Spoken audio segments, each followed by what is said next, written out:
welcome. So here we are. This is the Music Ally TV show. I'm Joe Sparrow here in a remarkably sunny Berlin. And this is show number 15. And we've got a very focused show this week. It's a Bandcamp workshop and skill session with everyone in mind, but particularly with bigger labels, artists and management. Looking at what's available for them and how they can use the tools that Bandcamp provide, as well as looking at some case studies, best practices, and strategies to get the most out of the platform and best connect with the fans. And who better to help us with that? All the way from California. Therefore, it is 7 a.m. his time, and our gratitude is eternal. It's Andrew Jervis, Chief Curator at Bandcamp. Hello, Andrew. Good morning. Good morning, afternoon, wherever you are. How you doing? I'm facing the end of the day. You're facing the start of the day, and I guess it depends if you're a morning or afternoon or evening person. But if I'm being honest, I'm glad it's not 7 a.m. But thank you. I'm good. Yeah.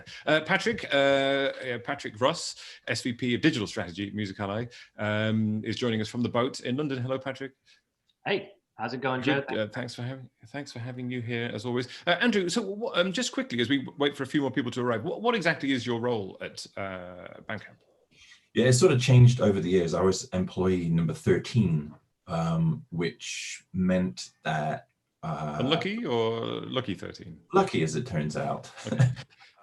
At the time I was brought into Bandcamp, I had recently finished working at a record label. I was holding down a radio show. I had done some writing for various magazines and blogs, and worked in record stores, been in bands, DJ'd, sort of had my fingers in too many pies.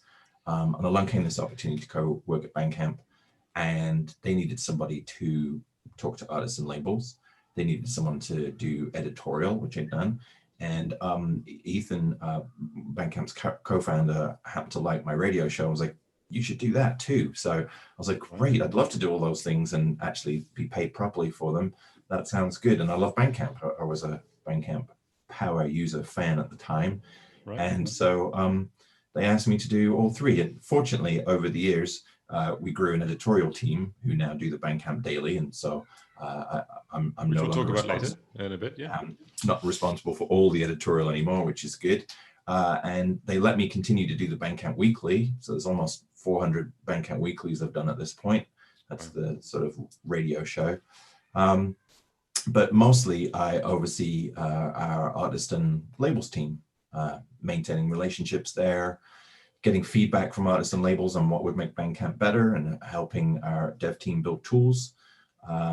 So yeah, that's very wide-spanning remit. It sounds like all your Christmases came at once when you got that job. That's pretty good. They did, yeah. It's become a bit more focused, which is good. But because of your experience, you've got a good overview of exactly how the whole business works, which is why you're ideal for this show today.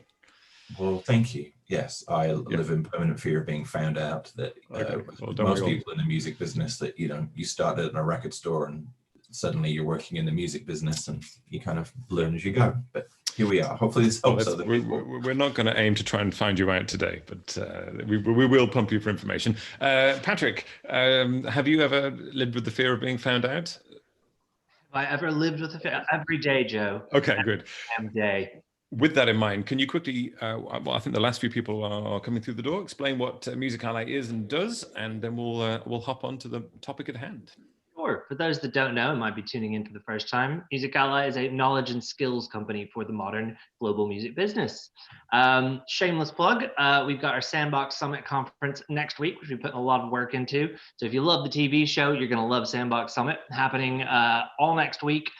From 10 a.m. Eastern time. You can work that out to your local time for 2 hours each day. I will pop a link into the chat. Please come along. But if you don't know what we do, it's a great way to meet some of our friends, partners. And we're going to be talking a lot about the impact of COVID, obviously, and then some more forward thinkings into marketing campaigns, and just kind of going around the industry to really get a finger on the global pulse. This is Sandbox Summit Global, the first time we've done this globally, obviously, because we've had to take it online, but we're very excited to have people from around the world. So there you go. Exciting times indeed. And so, yeah, it's a big event happening all 5 days next week, with a focus across the industry and with some real high profile guests as well. So Patrick has shared the link in the chat. If you open the chat box, you can check that out, register for free, and join in next week and soak up knowledge, which is always a good thing.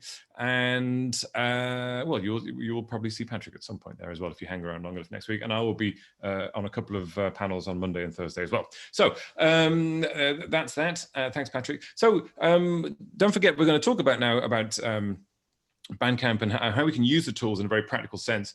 Of course, we do have Andrew here, and if you have got any specific questions for him, it can be as laser focused as you like on what you're doing and how to best use the platform. Please hit the Q&A button, drop the questions in there, and we are going to absolutely try and answer all of them. And the more questions we have, generally, the better the show gets, because we really get into the nitty gritty. So please ask questions early, and we'll bring them in early. That's what we do. That's what Patrick will be doing as well. Patrick, of course, is in a sort of interstitial state. He will be moderating the questions, but he'll also be leaning in some of his marketing experience and working in the music industry as well to provide another perspective. So let's talk Bandcamp. Bandcamp is having a bit of a moment, if you like. It's been having a moment for quite a long time since it's launched, and it's been providing this platform for artists to connect to fans and to release and sell music and other things for a long time now. And at the moment, it's particularly interesting because as the music business sees artists and teams and labels looking at income diversification, Bandcamp is offering a platform where control and connection with fans is key. So while Bandcamp has this well-earned reputation as a platform for DIY and indie artists, and continues to have that, as a platform, it works just as well for artists of any size, regardless of budget, and can work well in any kind of campaign. So we're going to run this Bandcamp workshop with everyone in mind, but we're going to have a little bit of a focus on those bigger artists and labels and management companies, and see how they can fit it into their campaigns as well. We're going to look at the tools that Bandcamp provide, case studies that Andrew's going to mention, talk about best practices and strategies, and how to connect with fans and make it work. So Andrew, let's throw you in the deep end a little bit in that sense. We're sort of, the audience here is aware of Bandcamp and what it does and how it works, and you know, why it's a great platform. But when you think about that, what we just mentioned, which is the artists who are looking for diversified, or they're looking for new income streams, or looking to diversify their existing streams, which is something everyone's looking at the moment with the sort of pause on touring. How can it be used in that sort of way to expand what people have got at the moment? Sure. Well, a couple of things. First, you mentioned Bandcamp is having a moment. So thank you for that. And thanks to any artists and labels who are tuned in that have been taking part in this moment. And it's clear that the moment has really come from us announcing what have now become known as Bandcamp Fridays. The first Friday of every month, Bandcamp doesn't take any rev share. All the money that fans spend goes directly to the artists and labels on the other end. And so those days in themselves have actually become a great place for artists to drop one-offs, exclusives, live albums, rarities, releases that might not fit the normal release schedule and marketplace, and maybe things that are actually perfect to put out during COVID when you can't go out and play live and do all the things that you normally do around an album release. So we've seen acts like Bjork and Animal Collective for the first time posting either entire catalogs and rarities. You know, for Animal Collective, they put their entire collection of music in one place, including unreleased music for the first time ever. There are acts offering buy full discographies, which is an option you can do on Bandcamp. You put all your music up and you say, hey, you know, buy everything, you get a deal for the first time too. Recently, artists like The Knife and Autekra have added back catalogs with new albums. We've held 5 of these Bandcamp Fridays so far, and we've promised to do it, I believe, at least for the rest of the year. So far, fans have spent $25 million or so on those 5 days alone, which is great. I think outside of Bandcamp Fridays, it's probably worth looking at how trends in the music business and trends on Bandcamp either match up or differ to give a better idea of what's working on the site, what fans are buying. And so you may have seen those RIAA revenue statistics from the other day. They released some mid-2020 numbers. Overall industry revenue is up 5.6%, but physical sales are down 23% year on year, and digital sales down 22% year on year. On Bandcamp, in the last 30 days, fans have spent close to $17 million, $16.9 million. That's up 140% year on year. Half of that is digital, half of that is merch. And both of those formats have grown at comparable rates.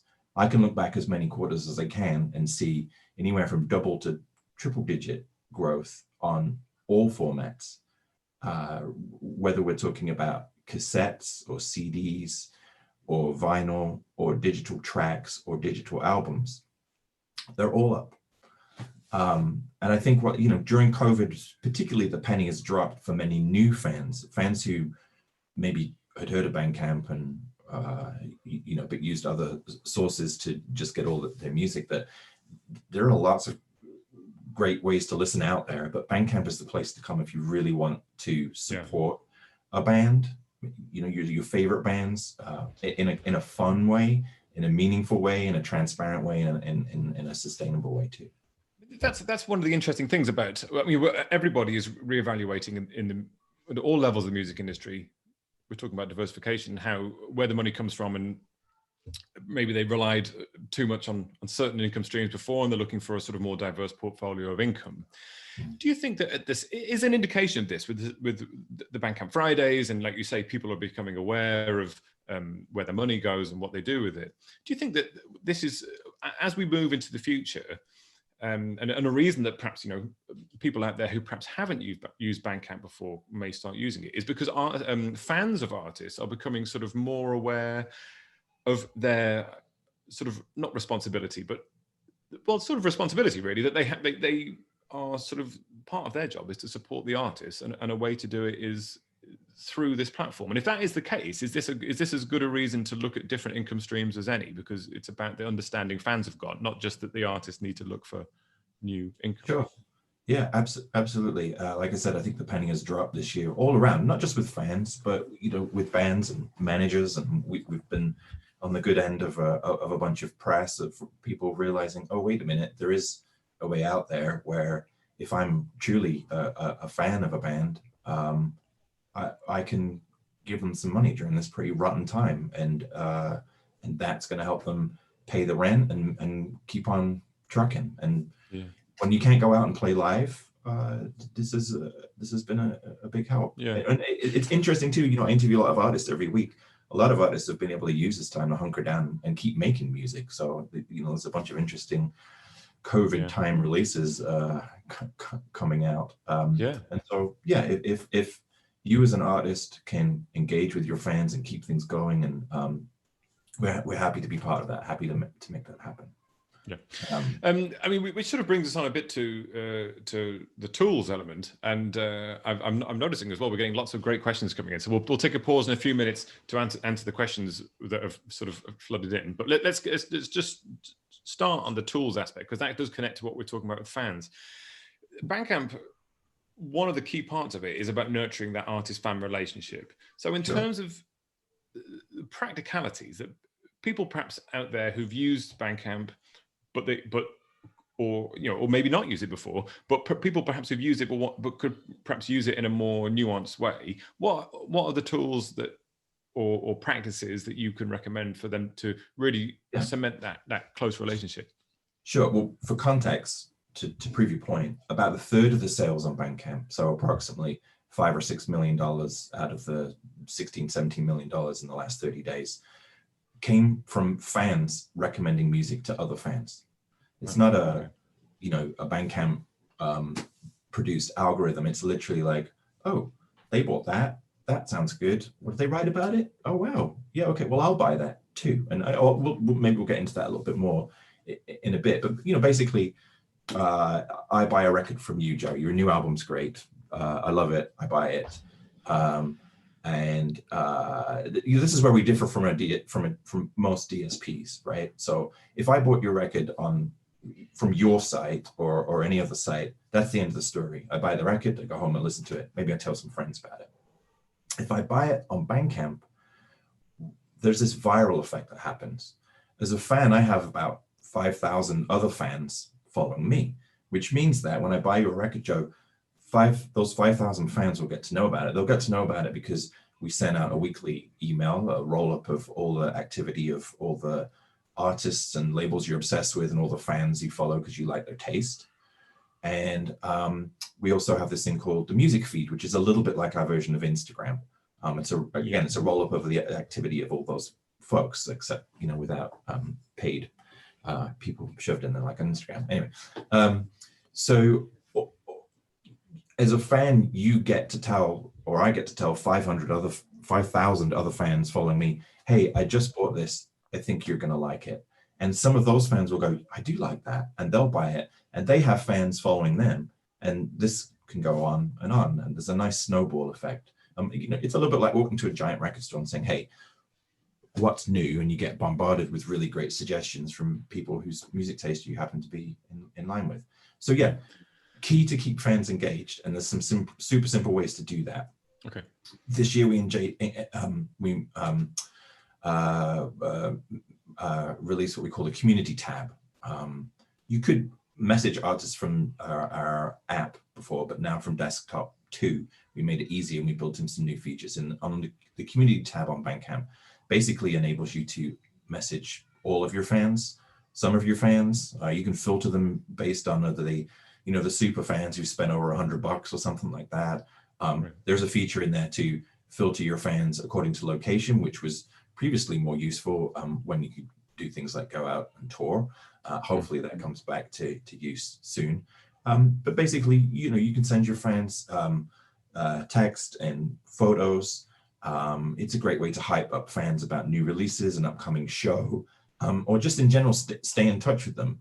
And like you might do on socials, knowing that the fans on the other end are your super fans. They're the ones that really want to hear from you. They're not seeing this as spam. They're like, oh, such and such is in the studio working on a new song. That's great. These are the kinds of things you want your super fans knowing and sort of and talking about. Fans can talk back to you. It's a great it's a great way to stay in touch. We've seen some fun back and forth. We've seen people fix shipping problems via it, things like that. Beach House released an album, whenever it was, a little while ago, and for in the last, I think, week before the album dropped, they sent a message to all of their fans. Album's been on pre-order for like a couple of months, right? Normal cycle. Yeah. But they sent out a message that's like, hey guys, you know, looking forward to seeing you all at some point, and just want to thank you for buying the record, and also to let you know that we still have some copies of the limited edition gold vinyl left.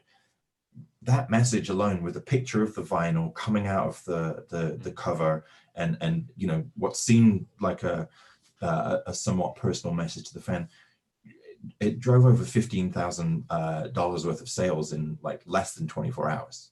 Right. So, you know, they've got an engaged fan base who love to hear a quick message from their favorite band, and a picture of this limited edition vinyl. Boom. So is Bandcamp really, for whatever kind of artist you are, it's really, in that sense, about when it comes to selling things, that's where you want your super fans, because they are not only engaged, but they are ready to be intrigued into buying immediately. Yeah, it tends to be where your super fans congregate. These are the fans that want to open their wallet and support you, as we already spoke about. They're the kind of fans that would have bought your tour t-shirt, that will buy the deluxe box set, you know, that may want to get a subscription to you. You know, you can do all of those things on Bandcamp. And so yes, you're right. Yeah, I mean, it's where those fans gather. What about the physical and, you know, the sort of bundling of things then? If you've got these super fans, you've obviously then got tiers of bundled stuff that you can sell them. how can you best take advantage of that then? If you obviously, if you can filter then by high spending fans, you know that Sure. you know who people might be interested in, but how can you bundle that and sell those things? Well, I think whatever you have, if you have an album coming out and you have a bunch of merch around that album, just make sure it's on Bandcamp. And if you want to bundle it together into some sort of deluxe package, know that that is exactly what the type of fan using Bandcamp wants to buy. Kruangbin recently released their Mordecai album. You could buy it by itself. You could buy all the different formats by themselves, but you could buy a deluxe bundle that had a tote bag, a patch, a CD, colored vinyl. There was a slightly slimmed down version, standard bundle of that. Both of those sold out, and that's a few thousand bundles that were priced at a pretty penny. So if you do the math there, that worked very well for the band. Yesterday I looked. There's a compilation album up for grabs. It was our bestseller yesterday. It's an album put together by Robert Johnson, which is actually the name of a club named after the musician. It's in Germany, and it's a comp dedicated to Andrew Weatherall. It comes in a super cool box with stickers, a made-to-order T-shirt, and a card for entry to the club when people can do that kind of thing again. It's priced at just over $75, and yesterday was one of the top-selling items on Bandcamp. Wow. So it just goes to prove, people, it's where it's what they want to do. They want to open their wallets and support. And so as people are getting, artists and labels are getting more sort of focused on this diversification, it actually is allowing them to be more creative and be more sort of intuitively themselves, create these interesting bundles and target the people in the way that you mentioned. Now, before we move on to talking about label accounts, which is that sort of the next step up from that, Patrick, I'm aware that we have lots of questions. Can we lob a question to the mix? We've got quite a lot of questions. I guess when you're actually just talking about a collaboration right there was actually a question around that, do we want to get real specific into, there's a lot of specific questions for you, Andrew, I'm sure. Try me. But is there sort of a limitation with some people actually being able to do collaborations and actually cross-pollinating? Someone's asking the question of that labels can only sync with one artist, if there's more than one person involved. Is that something you're aware of? I think forgive me if I'm wrong, but I think what's being asked is, can you have an album appear in two artist accounts? Which can be somewhat tricky if you're without getting too much into the weeds. If you are a label and you release an album, generally that album is from an artist. If it happens to be from two artists, it does get a little bit weird. You could create an account for that specific collaboration as if that's a new artist. And we have ways now, thanks to the community tab, for each artist to then say, hey, I've got a new record, and point everybody to this new collaborative artist account. Previously, the disappointing thing about not being able to have an album appear in two accounts at the same time was that, normally Bandcamp sends out these messages. You put out an album, we automatically message all of your fans. Well, now you can do that. The other way to help circumvent this issue is that we have what's called a recommendations footer. If you go to the bottom of any album page, you'll see there's a section that's basically like hey, if you like this, you'll like these. It's usually based on whether a fan looking at a specific page, whether there are other fans who've bought this album, they bought a ton of another album. We'll include those. But there's three spaces for every artist to say, hey, I like this album. And so if you're looking at, Joe, again, I'm looking at your album page. At the bottom there, you have the room to recommend 3 other artists' albums. So if you're collaborating with someone, if you're going out on tour with someone or have been out on tour with someone, if you're in a band and that's different from this band, or if there's a band out there you want to help give a leg up, you can recommend those 3 albums, and you get to write a little blurb about it. And so there's some great ones out there where people written a couple of sentences or two. And as I said, fans recommending music to other fans drives about a third of the sales on the site. But as a true music fan, I think if I read what an artist has written about another album, I am for sure going to go check that album out, because that's fascinating to me. Yeah. This artist that I love really loves this other artist. I'm definitely going to go check that out. And if that other artist is partially themselves collaborating, then it's just as powerful in terms of recommendation. Yeah. So there's ways to circumvent it. I think it's maybe some point down the line we will address the how do I have an album in two different artists. It is a tricky one, isn't it? But thanks, Andrew. Yeah, Patrick, another question we want to pull out now, perhaps? They're coming in as fast as we're answering them at the moment. They're coming in very fast. There was a couple that I'll sort of tie together then. As chief curator, Andrew, are you responsible for all genres? And going on from that, also, is there any recommendations for people to actually be featured weekly or spotlighted? Is there any particular criteria you want to put those two together? Sure. So, chief curator was the fun title I kind of gave myself, and everyone was like, yeah, that sounds fine. When I was employee number 13, when we didn't really have, any notion of a corporate structure or anything like that. And for, still Bandcamp sort of doesn't operate like most companies do. We're still a very small operation, but my official title now is director of artists and labels, so a little less curating, but in my role as director of artists and labels, I talk to people who might be releasing sludge metal or chopped and screwed, or the entire gamut, and I love it, and that's great. For my weekly show, that's actually based purely on my tastes, and I happen to come from a kind of electronic jazz, funk, and soul background. So that's generally what you'll find in my show. And we are actually about to launch a couple of new shows, one based in hip hop and one based in the dark world of metal. And then, of course, there's the Bandcamp Daily, which is the editorial arm, and they cover anything that you possibly would like to read about and beyond. And you have a sort of team of contributors for that, don't you, as well?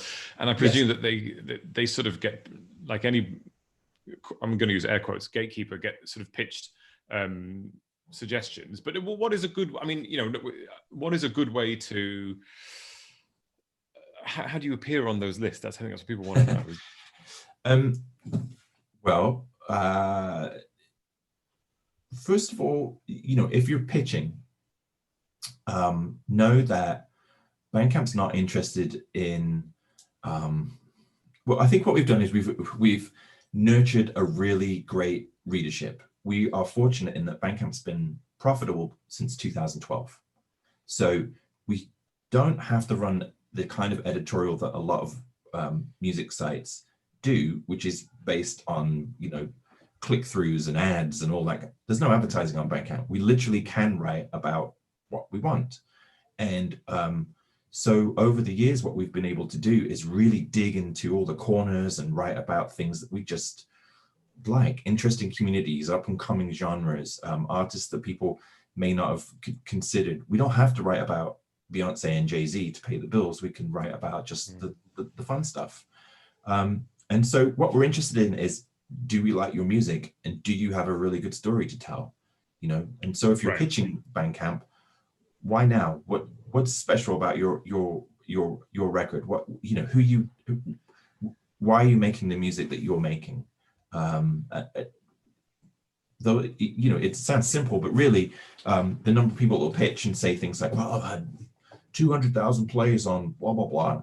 Not interesting. It's just not interesting. What's great about your music? What's your backstory? What community did you come out of? I don't care how many streams you've had or downloads it's just. And that's what's important, I guess, to the Bandcamp user community as well, is they want those interesting, unique, fascinating stories, music, everything. Yeah, and on a practical level, so 8 or so weeks ahead of time, if you want to be pitching Bandcamp Daily, that's great. They do all different kinds of coverage at this point. Yes, there's lists and there's interviews, Q&A, album of the day, We do roundup of acts that we think, people need to know about. There's a weekly list of 7 essential releases, lifetime achievements, scene reports, something called Bandcamp Navigator that randomly jumps from genre to genre, something called Acid Test, which is really music from the outer limits of Bandcamp. Patrick's eyes are just lit up at the sound of that. But yeah, pitch as early as you can. We're obviously a platform where you can upload music and make it available this afternoon if you wanted to, or tonight in your case. And that would be difficult for us to cover it right away, but don't be shy. We'd love to hear from you. Patrick, should we take one more question, then we can perhaps move on to, because Andrew, I can ask you some questions. We can talk about label accounts, and that will then lead on some more questions, I think. Sure. Yeah.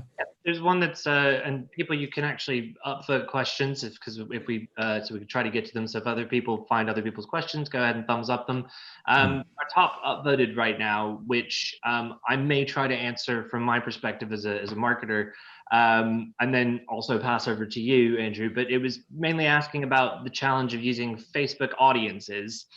So advertising on Facebook and the ability to target an audience that's interested in Bandcamp with similar interests like adding jazz and it being too small, which I'll say, as from a marketing perspective, Facebook is severely limiting the ability to do interest targeting. It's supposed to go away. So don't get used to it anyway, those people that are out there using that. If you have anything more specific on that, of what kind of ads actually you do see working the best, so maybe platforms other than the Facebook ecosystem, let's say. Yeah, I mean, I will say that I'm a little bit of a social media Luddite, but I do have a couple of examples that we can get into in a minute, based on the questions I think Joe has queued up, where people using Instagram and TikTok have actually had some success. I think the jump into it here immediately if you want to do that. That would be just I think the basic answer to the question is that Bandcamp has always been an open platform that anybody can use. The way that you make it successful is you tell your fans, hey, this is where you can support me.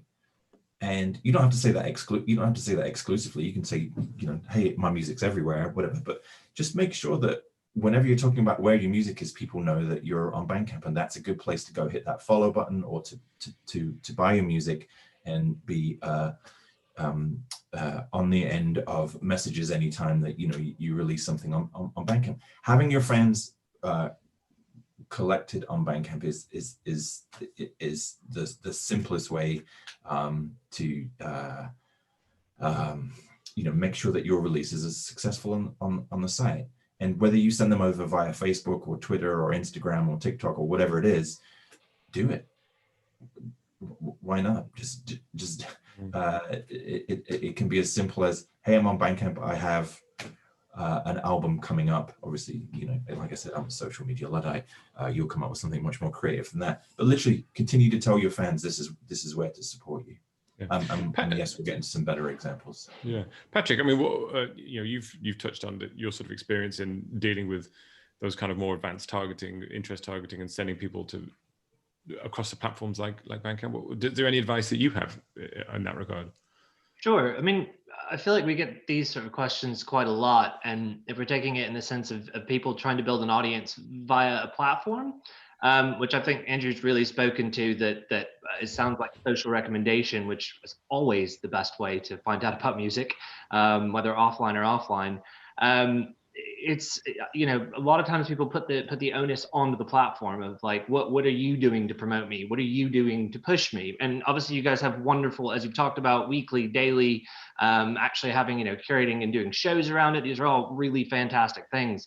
But, I would kind of go out to artists of, you need to build that network yourself. And it's great that you can use, features like Bandcamp's community, being able to message with your fans, but wherever your fans happen to be. So, if they happen to be on Instagram or they happen to be on Snapchat, wherever it is that you're connecting with them. I know we've sort of had live, or definitely had live taken away from us recently, which is why what Bandcamp's been doing is so great.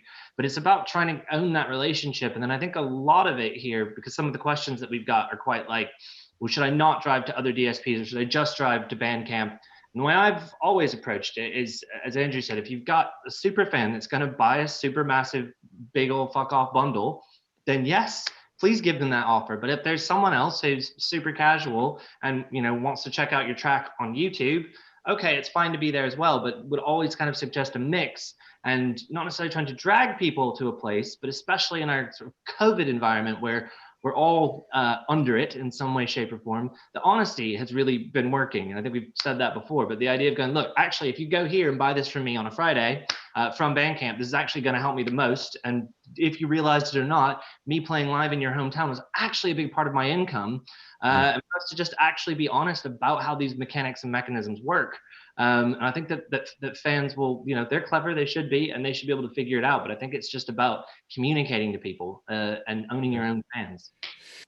Thanks, Patrick. Well, perhaps what we'll do now is Andrew, we'll move on to talking about, we sort of talked, I guess, really from the perspective of an artist dealing with Bandcamp. We'll talk about label accounts now, which is slightly different in the tools they have to offer. And then we'll move on to some case studies where you can bring in some really good examples of what people have done and how they've made something, brought people into the system and monetized it. Sure. So the Bandcamp label accounts, obviously there are some obvious differences between that and an individual artist account, but what else does it offer in terms of all the things we've been discussing about seeking income streams? Sure. Well, amazing to me, there are now over 8,500 independent labels using Bandcamp. I didn't even know there were that many independent labels when we started label accounts, but nice to see and amazing to engage with. On a basic level, they enable a label to easily manage multiple artist accounts and to receive accounting and stats and the ability to message fans, all in a very kind of consolidated way. The best advantage that I can describe that it offers is that labels can connect to existing artist accounts. So if you are thinking about signing a band and they have some early releases on Bandcamp, the best thing is that if you have a label account, you then connect to that account. And then whatever the first record you release from that artist, Bandcamp will notify that existing fan base. You're not starting from scratch. You're not just signing the artist. On Bandcamp, you're signing the artist and all of their fans that they've built up with them. And so, you know, if there have been instances in the past where a label will have signed a band that has 20, 30,000 followers and then gone, well, don't know what Bandcamp is. And you just sit there scratching your head going, well, it's 20,000 or 30,000 instant sales as soon as you put your album out. Why would you not want to do that? Fortunately, as I said, I think the pennies dropped and people have realized, yes, the importance of Bandcamp. So that's happening less and less. Patrick, go ahead, sorry.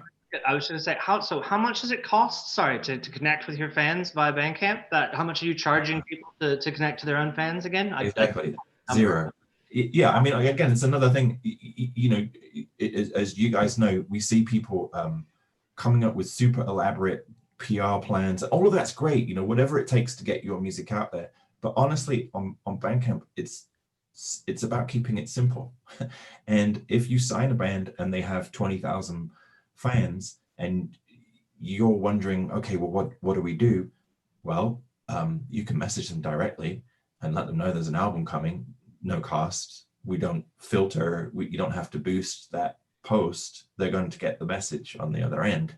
And those are 20,000 fans that have almost definitely actually bought from that artist in the past and are likely therefore to buy from them again, presuming that the new album is as good as whatever they've put out in the past. So why make life more difficult? Yeah, keep it simple. Perhaps then. So there you go. You are a label. You have artists. You can work with their existing fan bases, and of course, the artists will still communicate directly. Probably should do for that personal touch.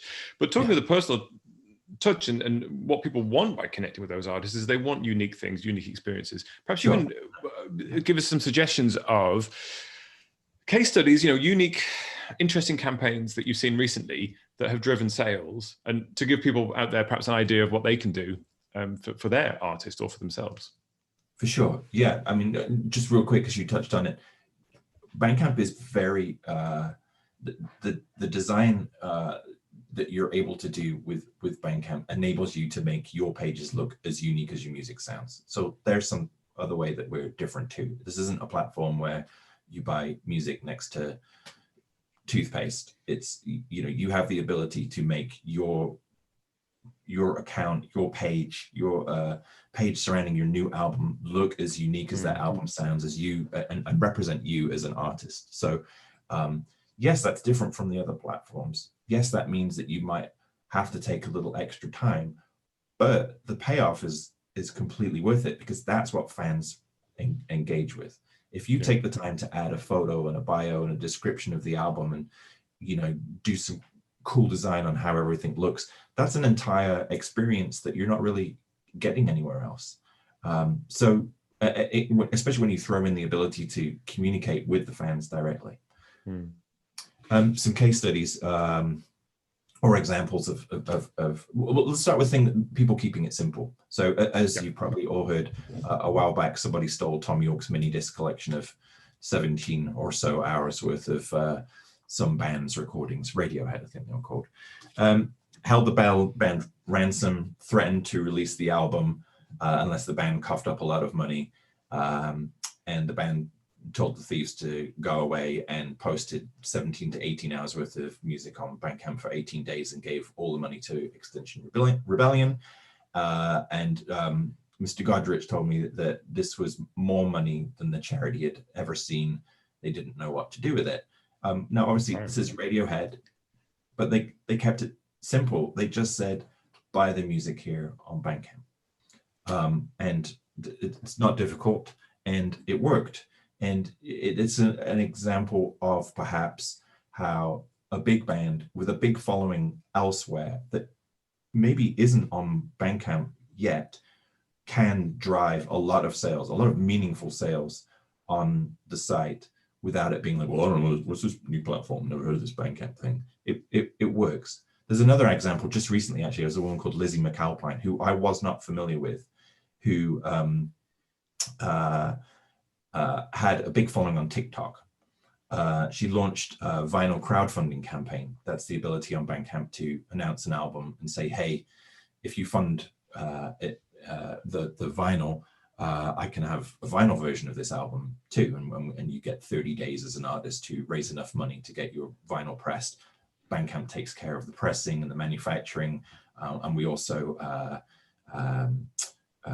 deliver the vinyl to all of your fans. So you don't have to have any money up front. You don't have to worry about the manufacturing stuff, and you don't have to worry about standing at the post office. So Lizzie McAlpine, not on Bandcamp at the time, wasn't really familiar with it. I was a little bit worried that this wouldn't work out. Launched a campaign within minutes, 322% funded. There's 3 weeks to go. She's way past where she should be. And again, another example of like artists who have a following elsewhere being able to tell that following very simply, you can support me here, and that fan base jumping on over and opening their wallets and doing so. Yeah. How popular has that feature been, by the way? The sort of the you take care of everything vinyl thing. Yeah. Yeah. Well, it would be a lot.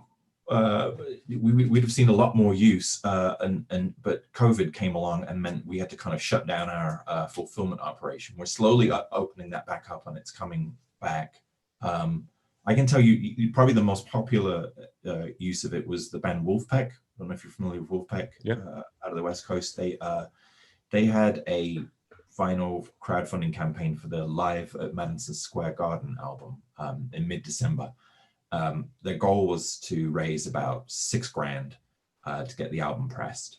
And in 30 days, they actually funded to the tune of 3,839%, and fans pledged about $250,000, which was cool, obviously.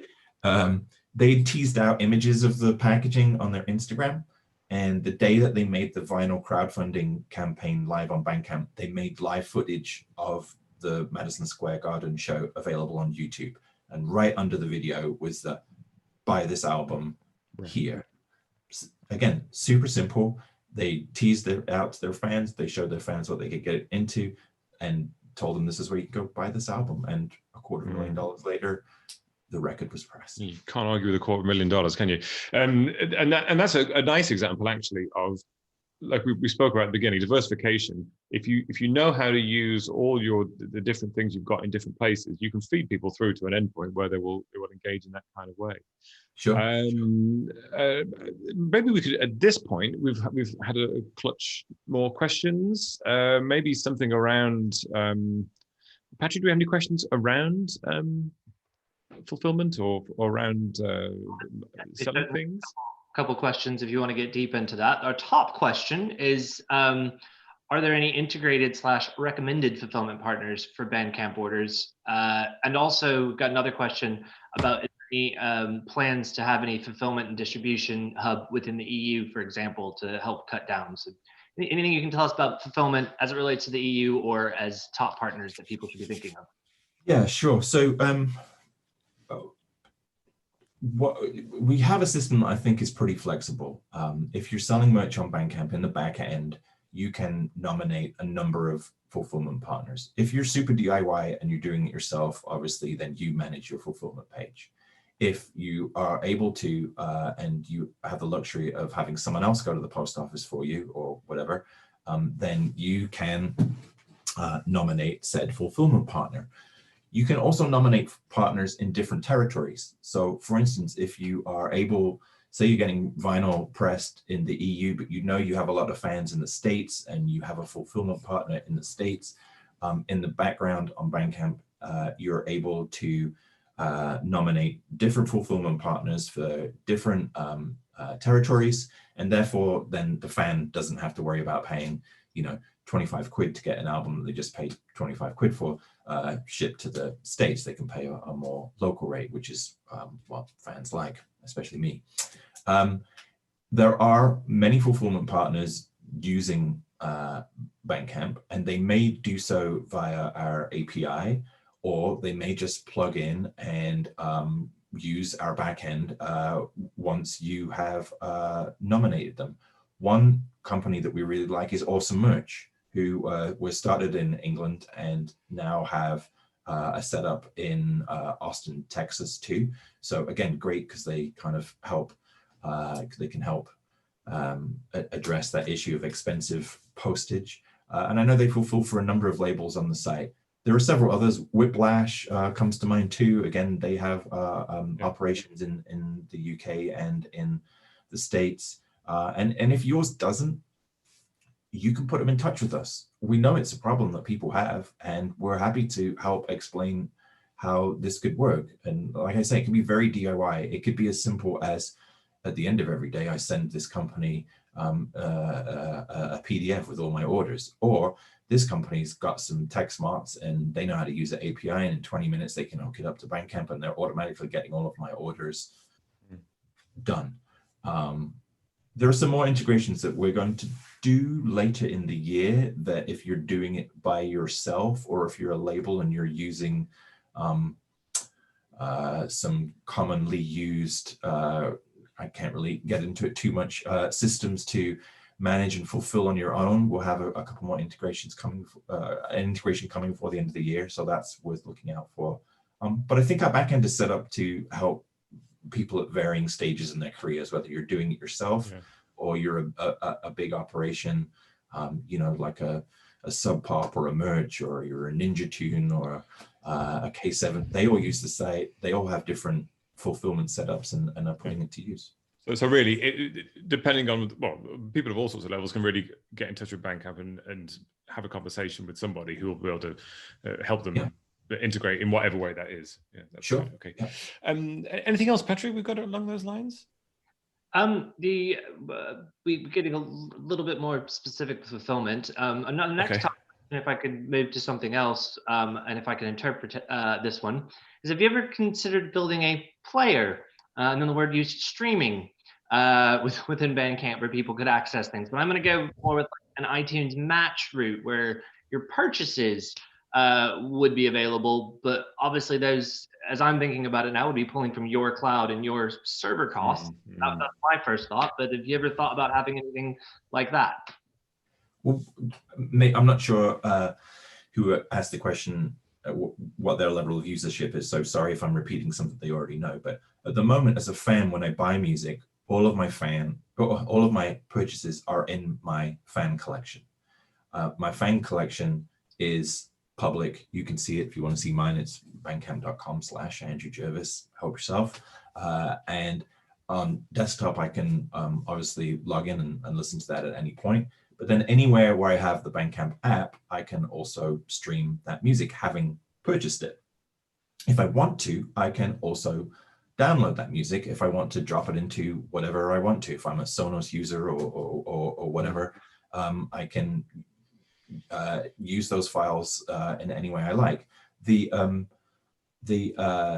What you get as a fan on Bandcamp is access. Whether you're buying the vinyl and you get the digital alongside it, or whether you just buy the digital, what you're getting is access to that digital. So instead of paying Bandcamp some sort of monthly fee and being able to listen to things, I'm paying the artist the fee that they wanted for that album, and then I get to listen to it. Whether I listen to it because I downloaded it, or whether I guess, I stream it from my phone as I'm walking around this afternoon or in the car or whatever, that's up to me. But the arrangement is that I paid you directly for that album, and then I get to listen to it how I like. Hopefully that makes sense. There may be there was a Patrick, you hinted a little bit at. He's saying actually follow up it's like a continuous player. So the ability that right now it's by release, but I'd like to stream all my collection continuously is the actual further question. There are some fan-facing features on the listening side that we are currently working on. Can I say that? Very, very cryptic. Hopefully that answers your question in some way. Stay tuned. Okay. Oh, there you go. Hopefully that answers it. Perhaps, we'll take as many questions as we can, but I want to ask for one more case study, which Andrew, before we came on air, you mentioned to me, which was someone sold, was it a lot of cassettes, or was that Wolfpack who sold the cassettes? Was it Bad Bunny. Right, yes. Bad Bunny has a big following, a massive Instagram following, and he'd released his most recent album, but then started to tease out clues that he was going to release something new a few weeks later by dropping images of a date into his Instagram feed, or having like the specific date, written in odd places in little videos he was uploading and things like that. So his when this date came around, his adoring fans, of which he has many, went nuts when he released a cassette on Bandcamp for I think it was like 36 hours, and he managed to sell close to $110,000 worth of cassettes. It was a single day, yeah. And if he'd left it up for longer than a day, he would have smashed what I think is a 20-year record held by Robbie Williams, for you cassette stat nerds out there, for the quickest and biggest selling cassette for in a long time. Shame you didn't know that in advance, because that's any kind of record like that smashes a Robbie Williams record is worth doing in my my estimation. So again, that's $110,000 in your pocket from some. Well, yeah, that as well. Whatever makes you happy, Andrew. I guess that is another example, really, of how, as we're moving into an era where this, as we said, diversification is happening. It's actually enabling artists to be really creative with how they're releasing, isn't it? Because if you do have an idea like that, like I have fans. I can't tour. I want to do something. Oh, I'll make a cassette because my fans will like cassettes, and then you sort that through Bandcamp. It actually allows that. It almost frees that creative process, doesn't it? Which is I think what artists are looking for, but also fans as well in this new environment. Exactly. While I said, hey, look, if you want to pitch us, give us 8 weeks, 9 weeks, 10 weeks notice for an album type feature. If you want to knock something out this afternoon and put it up, and tell your fans about it, great. You don't necessarily need us. We're here to support, and if we like it, hopefully we'll catch on and write about it. But really, the way that Bandcamp excels is when you tell your fans to go support you, and then those fans buy, and then those fans help tell other fans. There are some other simple things you can do. You have to make sure that your music is properly tagged, And if you do that, while it's amusing to, tag your metal record as a children's record, you're shooting yourself in your foot by doing that. Bandcamp has genre hub pages. So if you go as a fan and search for, death metal or something, there'll be an entire page of death metal stuff that comes up, and it has recommendations from fans, recommendations from other artists, recent editorial, really cool looking death metal merch. And there are those pages exist for all kinds of genres and subgenres. We also have newsletters. We send out hundreds of thousands of newsletters every week. When you're a fan, when you sign up, you pick your favorite genre. And so you can opt out if you want, but otherwise you'll get a weekly email about new releases. And again, editorial, artist picks, fan picks, and latest cool looking merch that fits that genre. So it's super simple. When you set up, just make sure you tag correctly, and the site will kind of do its thing for you. And we're sort of running out of time. So what I'd like to do is maybe take one or two more questions in a minute. But first, before we do that, and so Patrick, perhaps you can pick out a couple of golden ones. Andrew, this has been a lot of really good information. If you were, let's think about for a moment, like those larger artists or labels that are looking to take advantage of engaging with Bandcamp to open up new opportunities. What would be your sort of one or two real no-brainer but really powerful tips that where they should start, really? Well, you can email me, andrew@bandcamp.com, and I'll happily help walk you through and get you set up. There is a page, bandcamp.com/labels, that explains how label accounts work and gives you a link to a bunch of labels that we think are doing the right things. And that's a great place to start for sure. But it's simple. Sign up. There's a little wizard that walks you through what to do next. Start connecting to existing artist accounts and creating artist accounts for those who aren't already on there. Which actually is a nice little thing to slide in, if you don't mind. If you're doing that, or if you are a label who is on Bandcamp right now and you haven't done it already, it's great to be able to give your artists access to accounts that you've set up. So, but if I started a new label and I sign you, Joe, and I set up an account in your name, you might say, hey, well, I'd like to get my older releases that I put up by myself up there. You can do that. And again, you're all helping build this fan base collectively that you can all pull into. And then let's say you and I fall out and you're like, well, I'm going to sign to Patrick's label. It's much better than Andrew's label anyway, much bigger. Hey, I'm in the middle here, guys. I don't know. Yeah.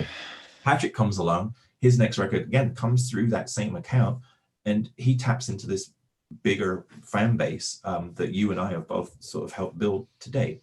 So give your artists access to their accounts and have them. If you're a label, you're busy and you set up, 40 or 50 artist accounts, and you're doing your label stuff. You want your artists engaged. You want to give them access so that they can be talking to their fans too. So. Great. Well, Patrick, is there a couple of questions we can squeeze in at the end? Because I think maybe this is the most questions we've ever had, or at least tying with the most we've ever had. So congratulations, Andrew. You're popular. Yeah, I mean, we're getting quite granular here, and I'm aware that Andrew is not necessarily head of tech support. So he hasn't had his breakfast yet either. So hasn't had his breakfast yet. This was just an interesting one. You did mention genres and genre pages. What are the top genres? This was one of our top questions. What are the top genres on Bandcamp? And anything you can say about classical, which we always get a question about classical as well. Yeah. So who are the highest selling genres? Yeah, sure. Well, I mean, I think this is one way that we don't differ a whole lot from the other, from the music business. I think they might be, as you imagine, electronic or alternative, hip hop, indie. It's somewhat typical to the rest of the world when you look at the picture as a whole. But the good thing is, if you go to the homepage on any given day and you look at the what we call the Discover module, and you can see what the best sellers are, you would be surprised what's there on any given day. They could be spoken word, neoclassical, electronic, ambient. It's amazing what's there every day. It's one of the reasons why there isn't a Bandcamp chart, because it would be randomly changing, by the minute as people put stuff up there, and it might not make a whole lot of sense to people. Classical, I think does well on the site. I think it in a similar way to jazz, in that there is obviously a new crew of people making classical music, whether that's the New Amsterdam label in New York, or whether it's whether you count Niels Fromm and people like that as classical or something.